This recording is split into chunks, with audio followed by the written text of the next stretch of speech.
The communication array on Luna Station processed millions of signals every hour. Most were routine, trade manifests, family messages, diplomatic channels between the 47 human colonies and Earth. The technician on duty barely glanced at the incoming data streams until one of them simply stopped. New Haven had gone silent. At first, nobody worried. Equipment failed. Solar flares disrupted signals. The technician filed a standard report and went back to his coffee. But when the backup systems also showed nothing, and when the automated emergency beacon stayed quiet, people started paying attention. Admiral Helena Kovac received the alert in her office aboard the orbital station Thunder's Word. She was 53 years old, with gray threading through her black hair and eyes that had seen 3 colonial conflicts. The report sat on her desk like a coiled snake. New Haven, population 2.3 million. Status, no contact for 6 hours. She immediately ordered a probe to the system. It would take 8 hours to arrive. In the meantime, she contacted Ambassador Marcus Chen at the Galactic Council Station orbiting the neutral world of Parlax 7. Chen was in the middle of another tiresome debate about trade regulations when his personal communicator buzzed with the priority code. He excused himself from the chamber, ignoring the annoyed clicks and whistles from the insectoid Vril representative. "Talk to me," Chen said once he was in his private office. Kovac's face appeared on the screen, and he knew immediately something was very wrong. "New Haven is dark," she said simply. Chen felt his stomach drop. He had visited New Haven twice. Beautiful world, rolling green fields, 3 continents, oceans full of earthfish they had introduced decades ago. His niece lived there with her husband and 2 children. "How long?" he asked. 6 hours confirmed. Possibly longer. What do we know? Nothing yet. I have a probe en route. Chen nodded slowly. "Keep me informed. I'll make quiet inquiries here." He did not have to make inquiries for long. When he returned to the council chamber, the Vril representative, Hive Queen Zithara, approached him with what passed for concern in her species. Antennae lowered, compound eyes dimmed. "Ambassador Chen, we have received troubling reports from one of our scout ships near the New Haven system," she said, her voice produced by specialized organs that mimicked human speech patterns. "They detected unusual energy signatures 3 days ago." 3 days before New Haven went silent. "What kind of signatures?" Chen asked carefully. "Unknown configuration, not consistent with human technology. Our ship investigated but found nothing. We were going to file a report, but..." She trailed off. "But what?" The Council's Intelligence Committee was already aware. They classified it as a non-threat. Chen felt ice form in his veins. "They knew something was happening near a human colony and didn't inform us?" Zithara's antennae twitched nervously. "The committee decided it was likely a sensor malfunction. Many species have colonies in that region. They did not want to cause unnecessary alarm." He wanted to shout at her to demand answers, but Chen had been a diplomat for 20 years. He kept his face calm.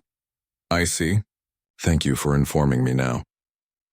8 hours later, Kovac's probe reached New Haven. The data it sent back made no sense. The planet was intact. Cities stood undamaged. Power grids still functioned. Agriculture drones continued their programmed routes through the fields. But there were no life signs. None. Not a single human signature on the entire planet. Kovac launched an emergency response team. 36 hours after the silence began, human soldiers in full combat gear walked through the capital city of New Providence. They found meals half-eaten on tables, children's toys scattered in parks, a school where lessons were still displayed on digital boards. Cars stopped in the middle of streets, but no bodies, no signs of struggle. No blood, no damage, nothing. Just empty buildings filled with abandoned lives. The team leader, Captain Sarah Rodriguez, walked through a residential district with her weapon raised, her squad moving in formation around her. They entered a house. Family photos on the walls, a birthday cake on the kitchen counter with 6 candles, a note on the refrigerator, "Emma's party, don't forget the ice cream." Rodriguez felt her hands shaking. She had a 6-year-old daughter back on Earth. In the living room, they found something. On the large window that faced the street at child height was a handprint. Small fingers pressed against the glass, reaching outward. Around it, the glass was fogged, as if someone had breathed on it in panic or fear. Rodriguez took 300 pictures of that handprint. She would see it in her dreams for the rest of her life. The investigation team found one more piece of evidence, At the edge of the star system, beyond the orbit of New Haven's 3 moons, a distress buoy floated in space. It was not human design. The technology was too advanced, the materials unknown. When they accessed it, they found 47 seconds of footage. The video showed New Haven's capital from above. Then shadows appeared, massive ships that seemed to bend light around them. They moved over the cities. Beams of energy, colored like deep purple bruises, swept across buildings. People ran, screamed, reached for their children. Then the beams touched them and they simply vanished. Not disintegrated, not killed. They just ceased to exist in that moment, as if someone had erased them from reality. The footage ended with that same handprint on a window, this time from inside a building. A child's hand pressing against glass, reaching for a parent who was no longer there. In the final frame, before the video cut to black, a symbol appeared. It was burned into the ground of the Capitol Square, visible from orbit. A twisted spiral with 3 spikes emerging from its center. No one in human records had seen it before. Kovac sent the footage to Chen. He watched it once, then watched it again, then sat in his office staring at nothing for an hour. When he finally moved, he went to the Galactic Council and requested an emergency session. They made him wait 3 days. The emergency session finally convened in the Great Dome of the Galactic Council. Representatives from 43 species sat in their designated sections, their forms ranging from the crystalline Vex to the gaseous Tremuli, who floated in containment spheres. Ambassador Chen stood at the central platform and showed them the footage from New Haven. He showed them the empty cities, the abandoned meals, the handprint on the window, the symbol burned into the earth. When the footage ended, silence filled the chamber.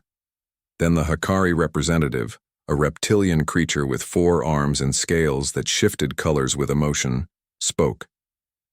"This is indeed tragic. We offer our condolences to humanity." Chen waited for more. Nothing came. "Condolences?" he said quietly. 2.3 million of my people are gone, vanished, and you offer condolences?" The Hikari scales shifted to a pale blue that indicated discomfort. "What would you have us do?" "Help us find who did this. Help us understand what happened. Help us bring them to justice." The council chamber filled with the various sounds of alien discussion. Clicks, whistles, electronic tones, telepathic harmonics that made human ears ache. Finally, the council prime, a Vex named Crystalline Thought, spoke in her chiming voice. "The matter requires investigation. We will form a committee to study the evidence. This will take time. Proper protocols must be followed." Chen felt something break inside him. "Protocols? People need answers now." "Answers take time, Ambassador. We cannot rush to judgment." He looked around the chamber. Most representatives would not meet his eyes.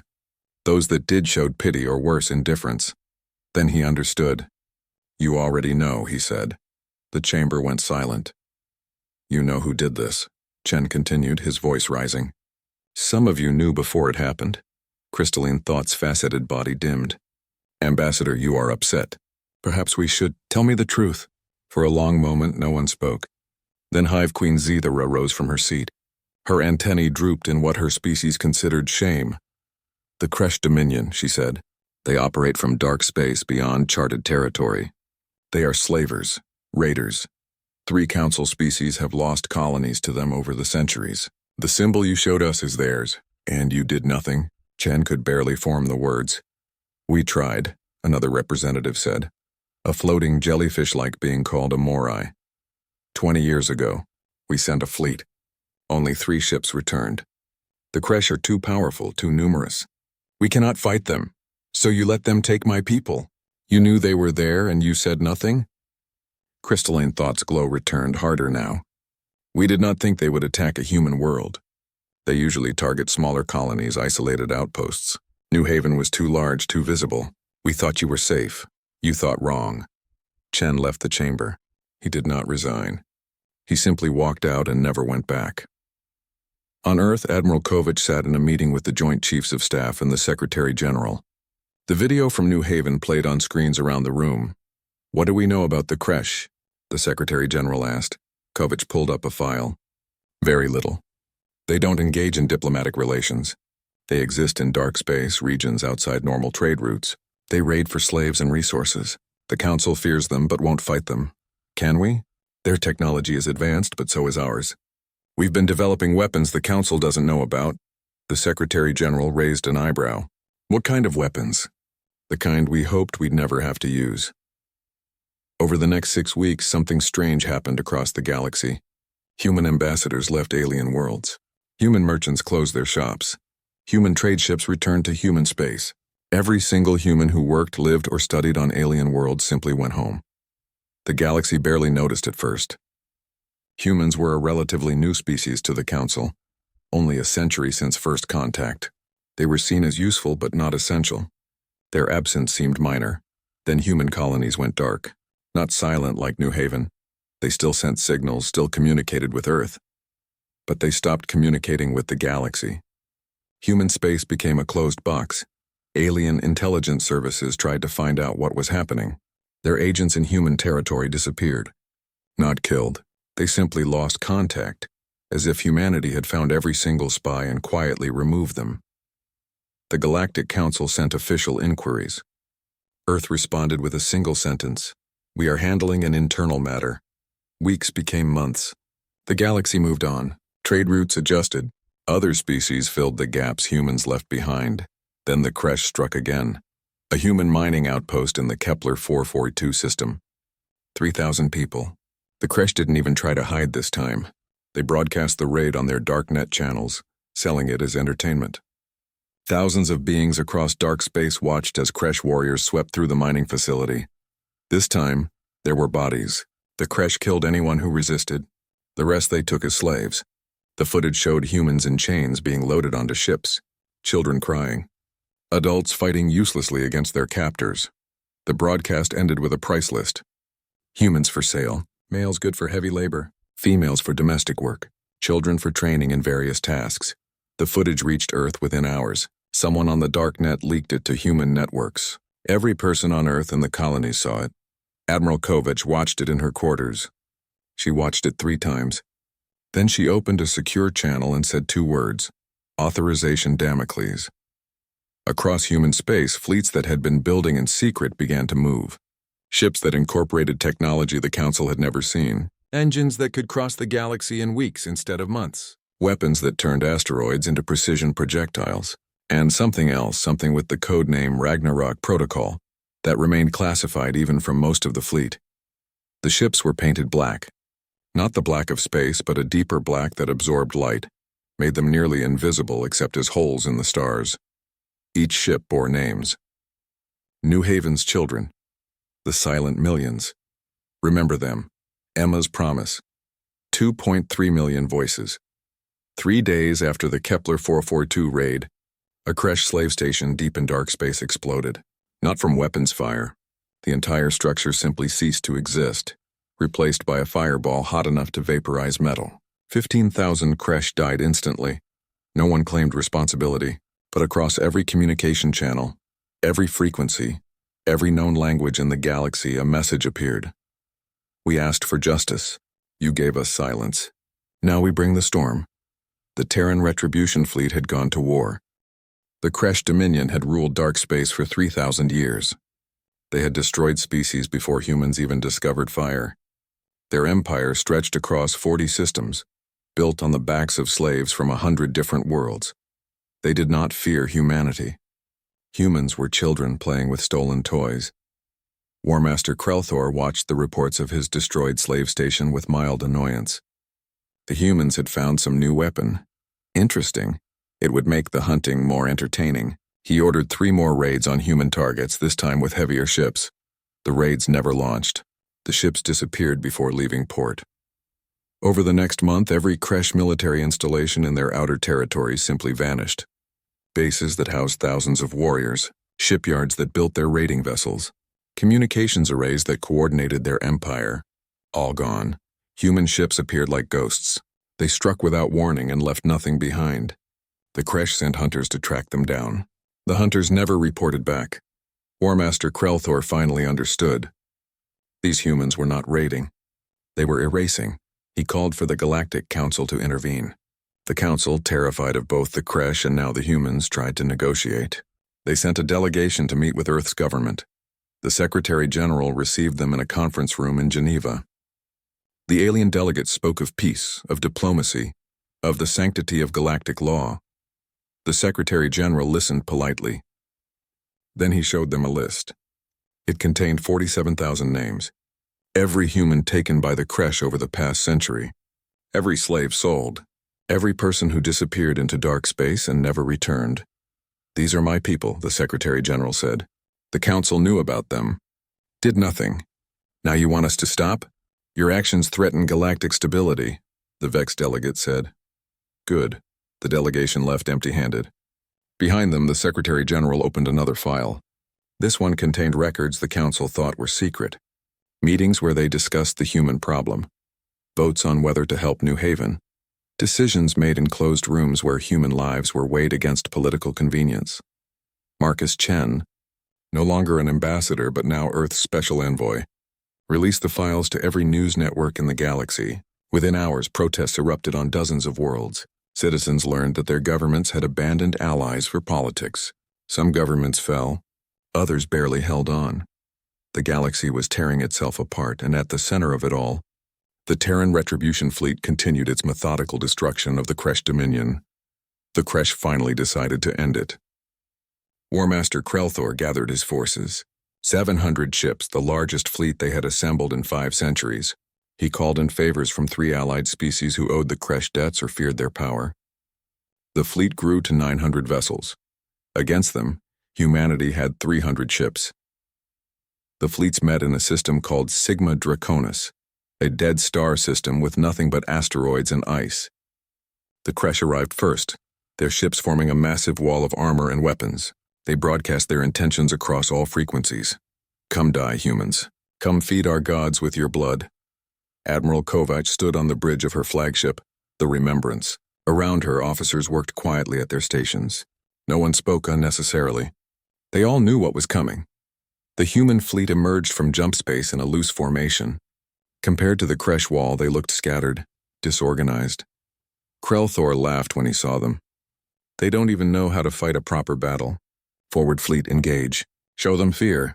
200 Creche ships surged forward, their weapons powered up, ready to tear through the human vessels. Then Admiral Kovac gave a single order. Ragnarok. From every human ship, hatches opened. What emerged looked like clouds of dust, millions of tiny objects spreading through space faster than sensors could track. The Creche forward fleet entered the cloud. For 3 seconds, nothing happened. Then the drones activated. Each one was a small fusion warhead wrapped around guidance systems. They swarmed like insects, like antibodies attacking a virus. Each Creche ship found itself surrounded by hundreds of them. The explosion started.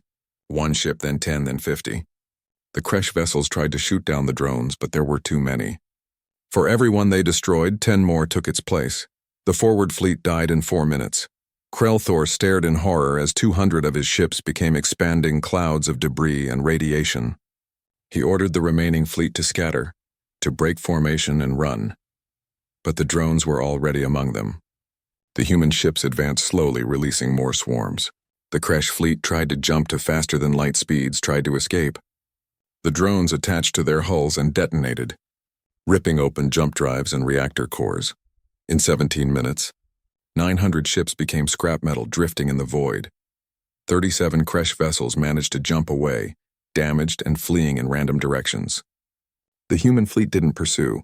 They simply waited as their drones returned to their ships, ready to be reused. Admiral Kovac watched the debris field on her screens. She felt no satisfaction, no joy, only a tired sadness that this was necessary. Casualties, she asked. 8 ships damaged, 47 crew injured. No deaths, she nodded. Send a message to the surviving Creche ships. Tell them to go home. Tell their War Master we're coming. One of the surviving Creche ships, the destroyer Death's Wings, limped into Council space 3 days later. It was leaking atmosphere and radiation. The crew begged for asylum, for protection. The Galactic Council gathered to debate what to do. While they argued, a single human destroyer appeared at the edge of the system. It did not fire, did not threaten. It simply took up position outside the Council station and waited. The message was clear. The Creche ship would not be safe anywhere, not even under the Council's protection. Inside Death's Wings, the Creche crew looked at their sensors and saw the human ship. They knew their species was defeated.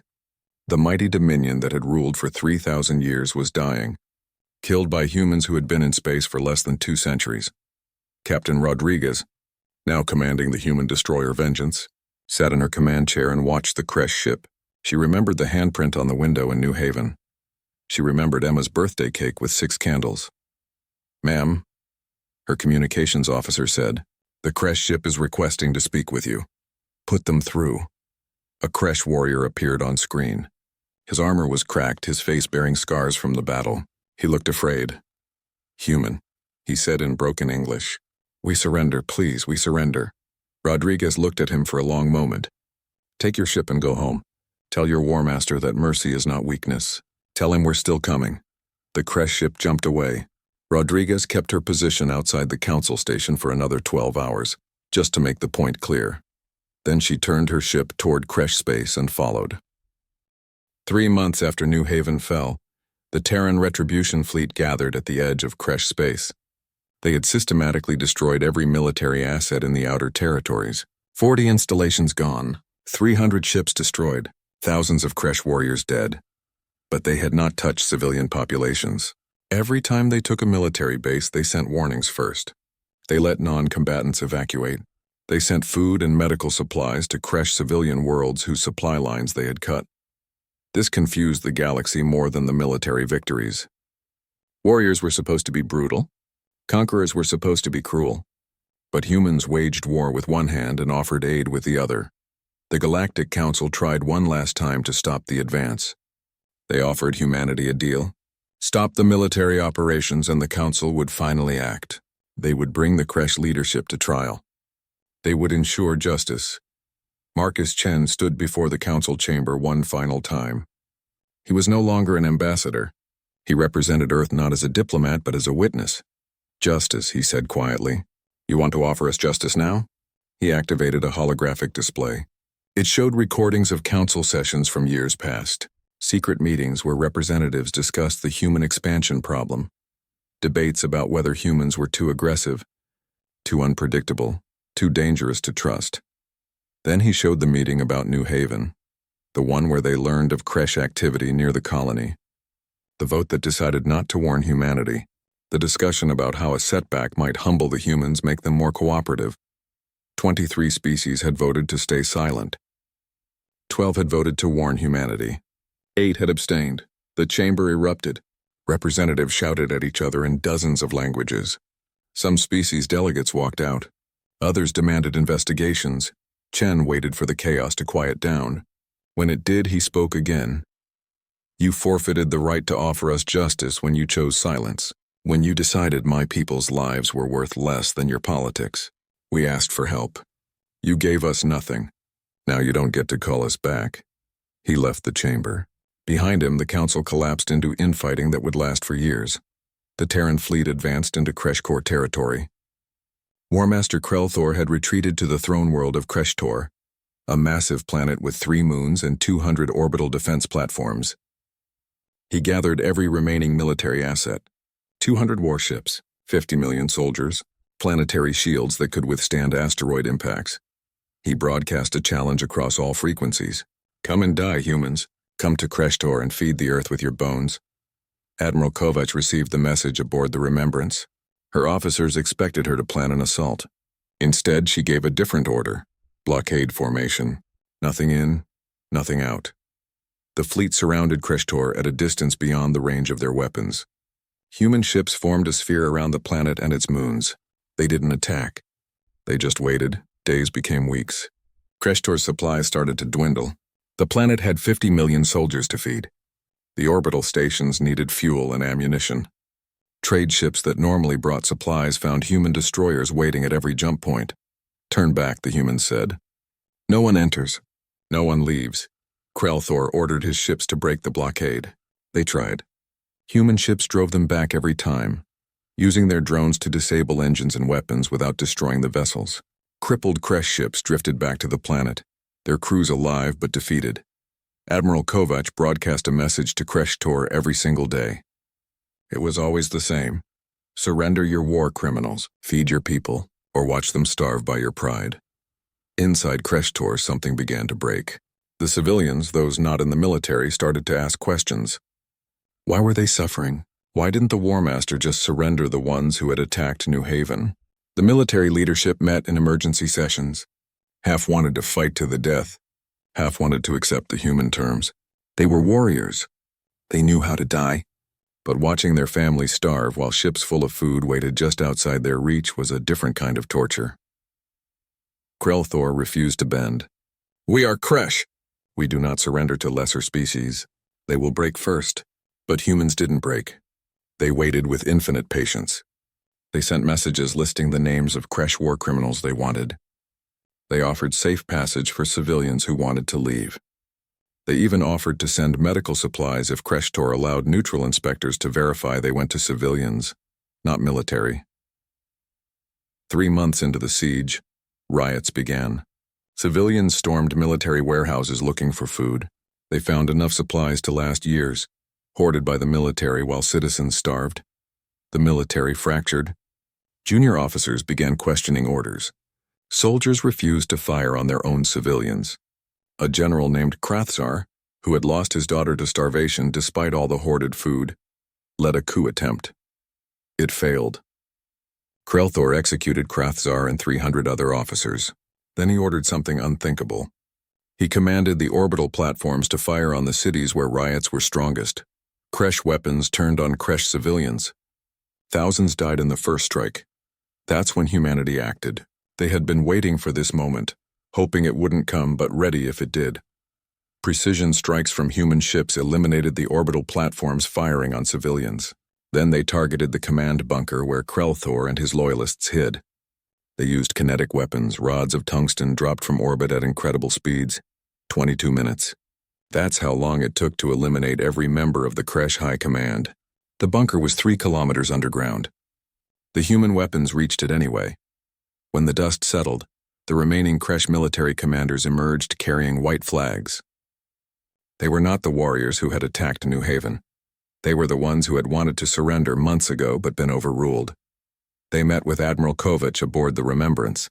She sat across from them in a conference room flanked by her officers. The war criminals, she said simply. Where are they? The Kresh provided a list. Names, locations, everything. The ones who had planned the New Haven attack. The ones who had carried it out. The ones who ran the slave markets. And the civilians you took from our worlds? We will provide all records. Every human slave will be returned. Kovach nodded. Kreshtor will not be occupied. Your people will govern themselves. But you will dismantle your military to defensive forces only. You will never again raid another species for slaves. And we will be watching. One of the Kresh commanders, an older warrior with scars across his face, looked at her. Why show mercy now? You could destroy us because, Kovach said, we're not you. We don't want to rule you. We don't want your worlds. We wanted justice for our dead and freedom for our people. That's all we ever wanted. The treaty was signed that day. Human ships began delivering food and medical supplies to Kreshtor immediately. Engineers helped restore damaged infrastructure. The blockade lifted. Within a week, the first group of human slaves came home. 17,000 people from New Haven still alive. They had been held in Kresh camps waiting to be sold.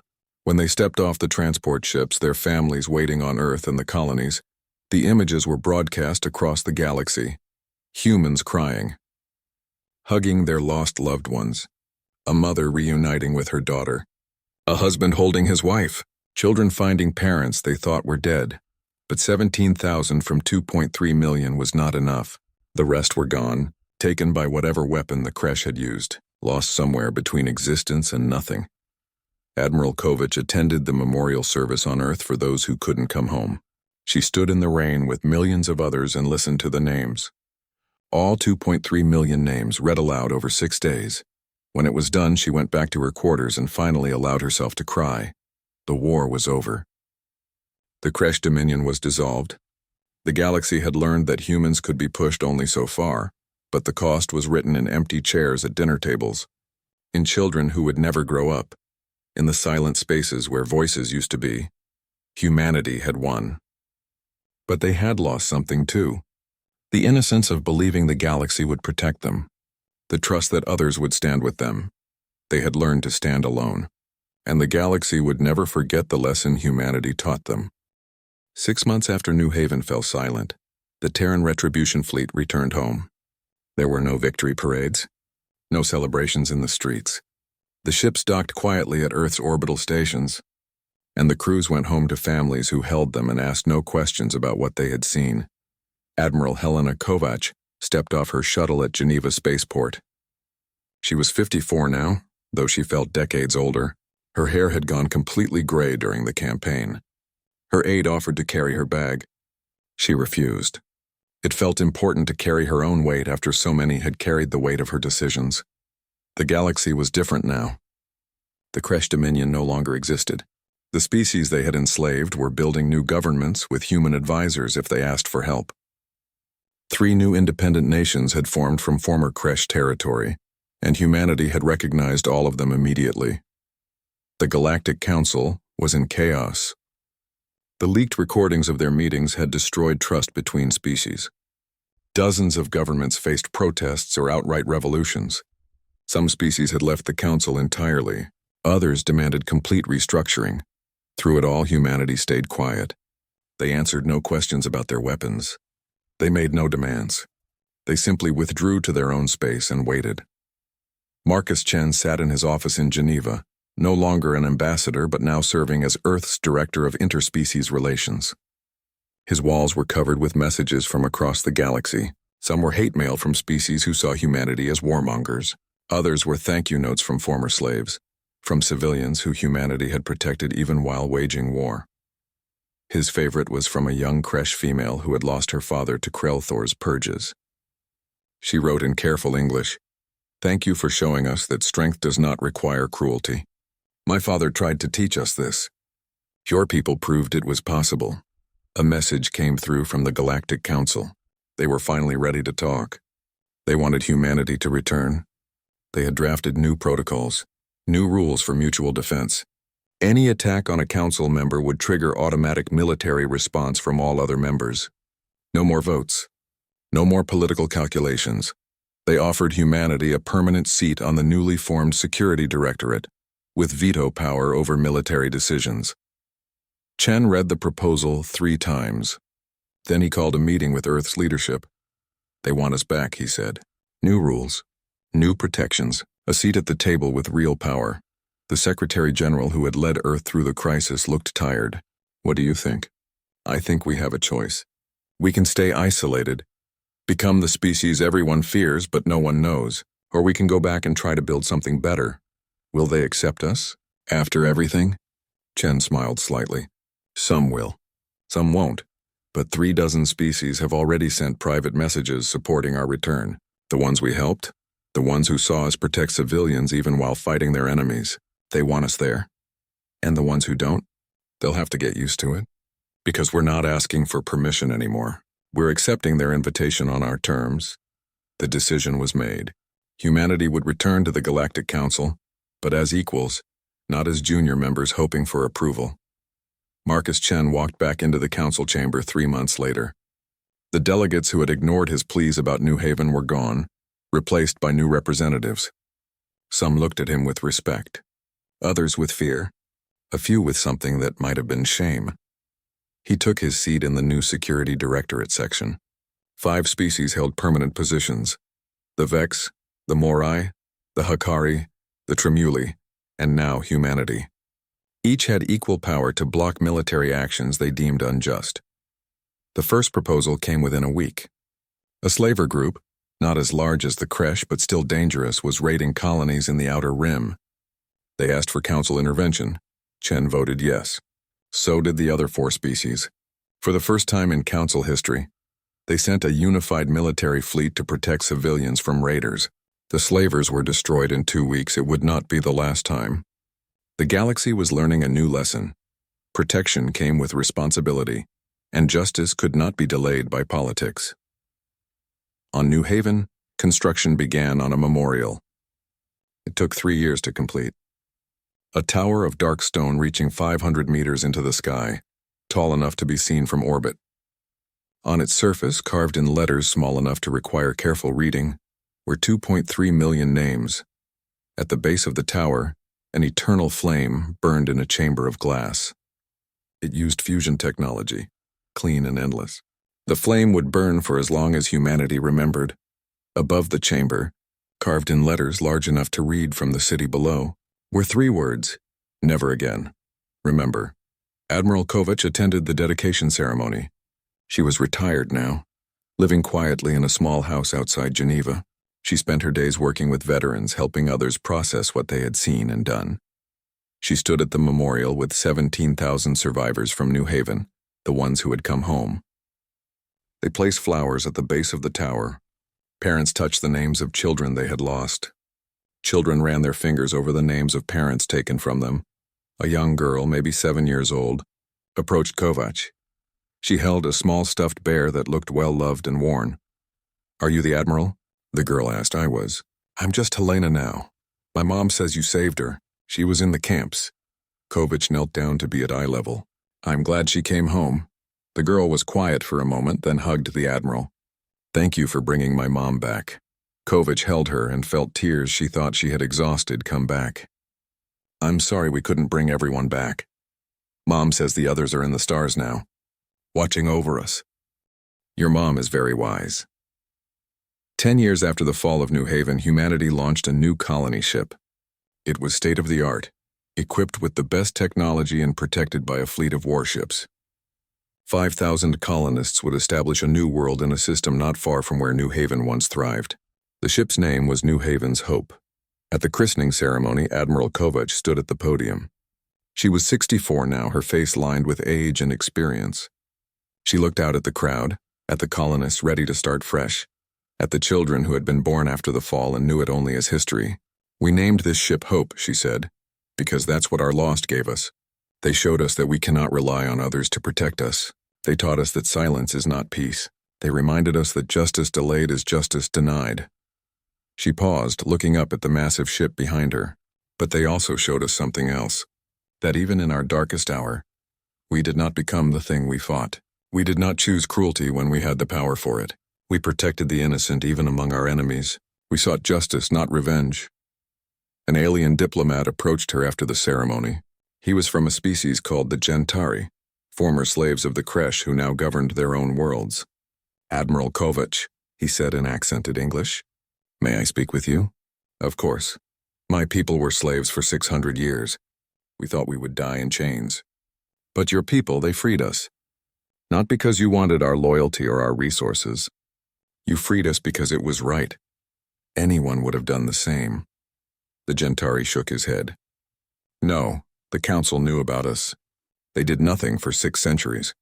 You knew about us for 6 weeks and you broke our chains." He reached into his robes and pulled out a small item. "This is a memory stone from my world.